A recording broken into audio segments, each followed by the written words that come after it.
Igbo na-enwere nze m ozi ekenekwa m unu ya na-asị kedu ihe foto fada na foto pastọ na-eme na skrim. Don't worry, mma akọwala unu na ha na-abụ mee gịnị anyụọ na nsị n'ụlọ ụka ha na-abụ commit the same crime but in a different dimension. Kedu ebe m ebido fada ahụ ị na-afọ bụ fada Afia bụ fada Angelo ọdịmma ndị omenala one of Igbo land, the only father na-associate with ndị ọbụla na-ekwutọ Christianity. Agwa m unu mgbe akacha m na-ewu mgbe fada anụ appeal ya visit, agwa m unu say na this father is not the right person to go and visit Akacham. So what is happening to Akacham today? Ebe ka Akacham nọ? Ị na-watching na video sometimes na-pay attention to ihe nnekwu because sometimes ihe na-agwa gị bụ critical thinking analysis ka na-enye unu. Ekwu m ekwu sị na this father esoro fada kedu nwa nji wesi na osoro fada anụ na-eso a sponsor Matthias. Ọ na sponsor Matthias atrocities towards Christians and he is not ashamed of it. Ọ na-ekwu ya boldly. So Matthias don't have a problem with any pastor, any man of God. This father na-eje sponsor akwụ ụgwọ support ihe Matthias na-eme si na ọ na hide under NGO. So are there no more Christian NGOs that you can put your money into? Are there no more Catholic NGO you put your money to? Catholic will go na total offering second collection na-feed ndị fada na-clothe unu na-enye unu wele na-agba Catholic war. Time elugo ndị Catholic ya ewepụ ya, but that is not why I am here. Before I pụta gbaa m war na-asị m kedu ihe every time hapụ fada ya aka ma elu hapụ ndị fada aka. Now you get this video, you comment that na mmemme gị blocking.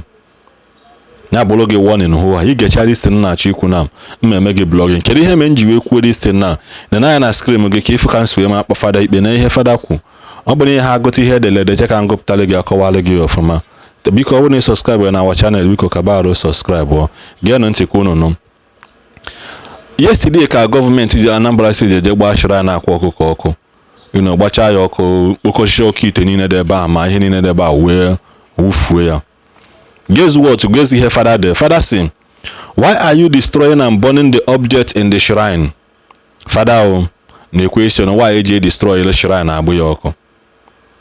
Ihe fada na-ajụ gọọmenti ikpele mmadụ ikpe si na this person is going against the laws of the land.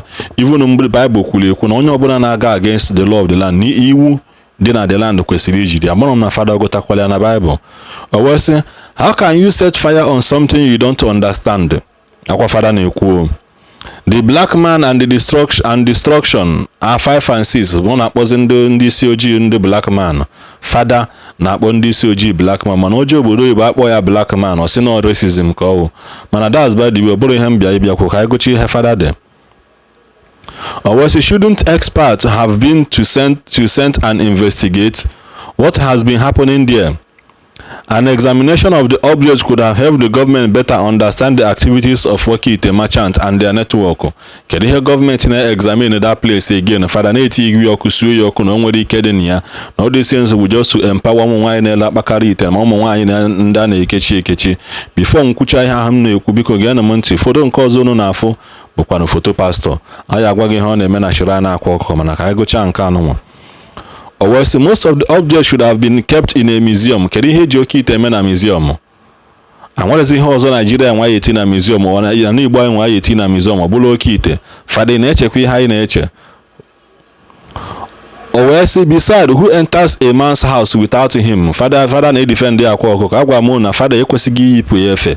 Ọ dị ọzọkwa ala wee bụ fada.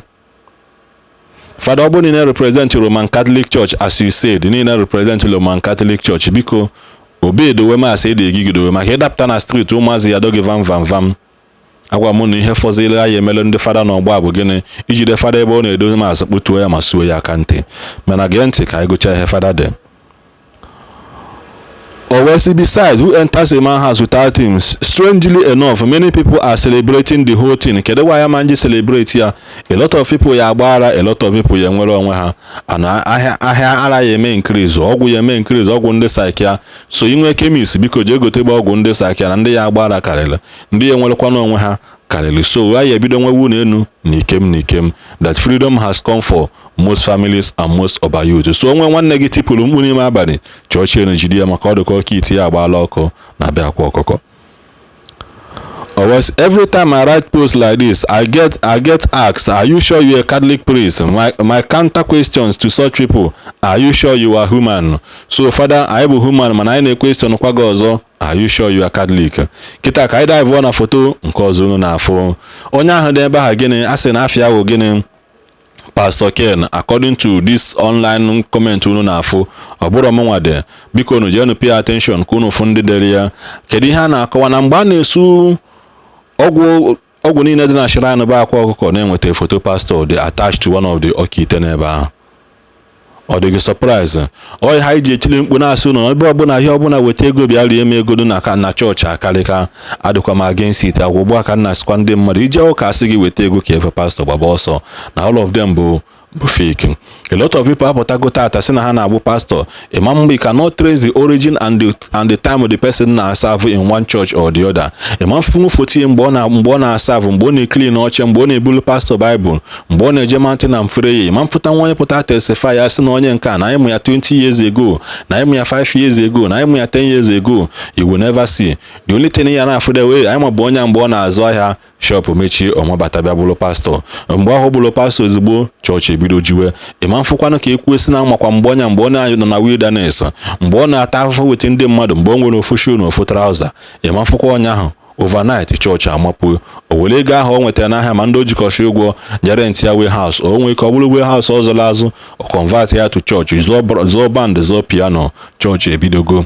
So ọ bụrụkwa na nna ekwu ihe na ọ dị pastọ nọ na the screen, mana nna ekwu allegedly o, a na-akọwa na pastọ ka ọwụ, mana mụ nwa amara onye ọ bụ na ọ bụrụ pastọ fine, mana according to ndị delede, gee ntị ka m gụpụtara unu ihe ndị mmadụ dị. Onye nke a sị this one na Pastor Ken.